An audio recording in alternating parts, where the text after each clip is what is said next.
नमस्कार, मैं दिव्या उपाध्याय आपका स्वागत करती हूँ दृष्टि विद दिव्या में। आपने आज तक पे इंटरव्यू देखा ही होगा रिया का और राजदीप सरदेसाई। राजदीप सरदेसाई वही हैं जिन्होंने कहा था कि सुशांत सिंह राजपूत कोई बहुत बड़ा स्टार नहीं था, तो उसके मरने के बाद इतनी सारी बातें क्यों हो रही हैं, उसके जस्टिस के लिए सीबीआई की मांग क्यों हो रही है। मतलब राजदीप सरदेसाई जैसे इंसान जो अच्छे जर्नलिस्टों में गिने जाते थे, हालिया के अपने काम से वो दिखा रहे हैं वो कितने बड़े जर्नलिस्ट हैं। उनकी सोच, उनकी मानसिकता, सब कुछ वो उन्होंने खुद दिखाई है। किसी को उस पर बोलने की जरूरत नहीं है। उनके हिसाब से इंसान की कोई वैल्यू नहीं है। वो इंसान को परखते हैं, अगर वो बहुत बड़ा स्टार, बहुत बड़ा पॉलिटिशियन होगा तो उसको वैल्यू देंगे, वरना वो आई थिंक अपने घर के किसी मेंबर के जाने पर आई थिंक उनको वैसे, क्योंकि नॉर्मल लोग हैं तो फिर वो उसको उसकी जान की कोई वैल्यू नहीं है उनकी नजर में। बाकी अगर आप इंटरव्यू पे ध्यान देंगे तो रिया जो है जिस तरीके से सिर्फ और सिर्फ यूरोप टूर के बारे में ही बात कर रही है। रिया का सब कुछ, अब जो पहले जो रिया कहती थी कि मैं सिंगल हूं, अगर आप देखें 2019 के इंटरव्यू में भी और फैब के इंटरव्यू में भी स्टिल वो सिंगल थी। 14 फैब जो वैलेंटाइंस डे होता है कपल्स के लिए, बहुत अच्छा दिन माना जाता है। उस दिन अपने प्यार को छुपाते नहीं है वो रिया अब मानने लगी हैं, जबकि सब कुछ खुलकर सामने आ गया है। उनके यूरोप टूर से लेके सब कुछ उनका ईडी ने भी बहुत सारे मनी लॉन्ड्रिंग से रिलेटेड सवाल किए थे जिसमें वो उलझती नजर आई। किसी भी सवाल का उन्होंने क्लियर जवाब नहीं दिया था। वो रिया अब उसके सुशांत सिंह राजपूत के मरने के बाद अब मान रही हैं कि मैं उसकी गर्लफ्रेंड थी। वही रिया सीबीआई की भी मांग कर रही थी, मगर जब बिहार से पुलिस आती है इन्वेस्टिगेशन के लिए तो उसको कोई कॉपरेशन नहीं मिलता है, और नहीं तो आईपीएस ऑफिसर को क्वारंटाइन कर दिया जाता है। तो चैनल अगर चलो चुना भी तुमने अपनी बात रखने के लिए, जबकि संदिग्ध आरोपी हैं आपका कोई हक नहीं बनता है कि एक प्लेटफॉर्म पर आकर आप इस तरीके की चीजें करें। अगर चैनल को भी पहुंचना था तो सुशांत के पिताजी से भी बात कर सकते थे, बहुत कुछ बात क्लियर हो जाती, बाहर निकल कर आती। लेकिन ये कुछ चैनल्स जो हैं जिसमें से एक तो अपने आप निकलकर सामने आ गया है किस तरीके की जर्नलिज्म और किस तरीके के स्टोरी क्रिएट करके कभी आत्महत्या को बढ़ावा देते हैं तो कभी हत्या बताते हैं। जब देखते हैं रिपब्लिक भारत बोल रहा है तो हमको भी अब इसको हत्या वाला एंगल हटाकर आत्महत्या वाला एंगल हटाकर हत्या वाला एंगल देना चाहिए, क्योंकि इससे टीआरपी थोड़ी हमारी भी बढ़ेगी, लोग हमारे भी चैनल को देखेंगे। सबको समझ में आ चुका है कौन सा चैनल देखना चाहिए, कौन सा चैनल नहीं, कौन सच बोल रहा है, कौन झूठ बोल रहा है। जनता को भ्रमित करने की कोशिश मत कीजिए। रिया के इंटरव्यू में सिर्फ और सिर्फ बात अगर हुई है, जबकि इतने सारे खुलासे हुए हैं, ड्रग्स, मनी लॉन्ड्रिंग, क्यों 8 जून को वो छोड़कर गई।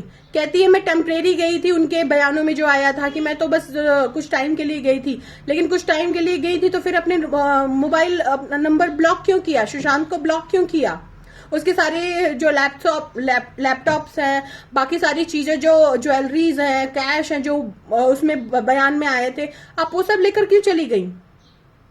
आप उसका इतना ख्याल रखती थी, आप अभी भी कह रही हैं कि वो उसको बहुत के मतलब वो मेंटली डिस्टर्ब था, उसको अटैक्स आते थे, पैनिक अटैक्स आते थे, वो फ्लाइट में फोबिया टाइप की कोई बीमारी थी जिसमें वो फ्लाइट में बैठता था तो उसको प्रॉब्लम होती थी, वो मेडिसिन लेता था फ्लाइट में बैठने से पहले।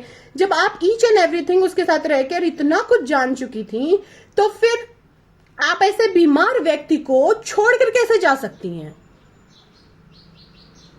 खुद मतलब चैनल पर आकर आप खुद 10 तरीके के जो सवाल लोगों के मन में नहीं थे, आपकी बॉडी लैंग्वेज, आपका वे ऑफ, जिस तरीके से आप अपने क्वेश्चन का आंसर दे रही हैं, उस तरीके को देखकर पता चल रहा है, और इंटरव्यूअर को देखकर तो पता चल ही रहा है कि कौन कैसा सवाल कर रहा है।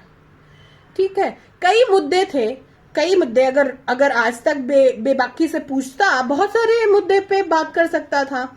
क्यों वो यूरोप टूर वाली वहां पे मतलब लवी डवी वाले एंगल को ही आपको शो करना था, या रिया ने कहा मुझे इसी एंगल पे बात करनी है तो ही मैं इंटरव्यू दूंगी।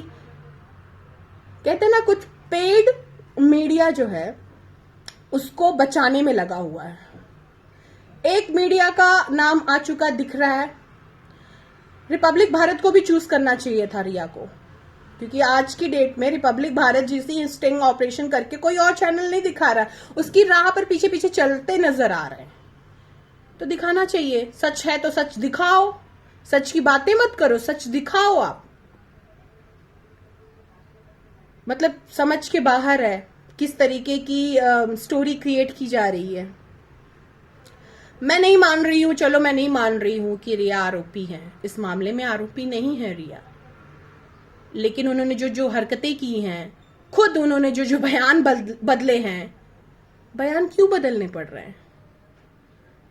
सच 1 साल में पूछा जाए या 10 साल में पूछा जाए, वो वही रहता है, लाइन टू लाइन मैच करता है।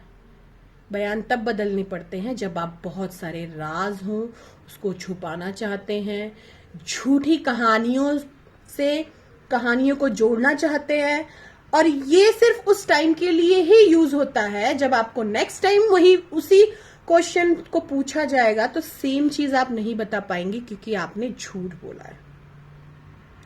बाकी और बहुत कुछ निकलकर सामने आएगा, देखना काफी दिलचस्प है, क्योंकि हर दिन जो है कई खुलासे हो रहे हैं, कई राज निकलकर सामने आ रहे हैं। अब ड्रग वाले मामले में इन्होंने जैसे तूल पकड़ता नजर आया, तो ये आके यूरोप थ्योरी, यूरोप की स्टोरी, लव स्टोरी के बारे में बताना बहुत जरूरी, सबसे ज्यादा जरूरी यही था, यही मुद्दा था।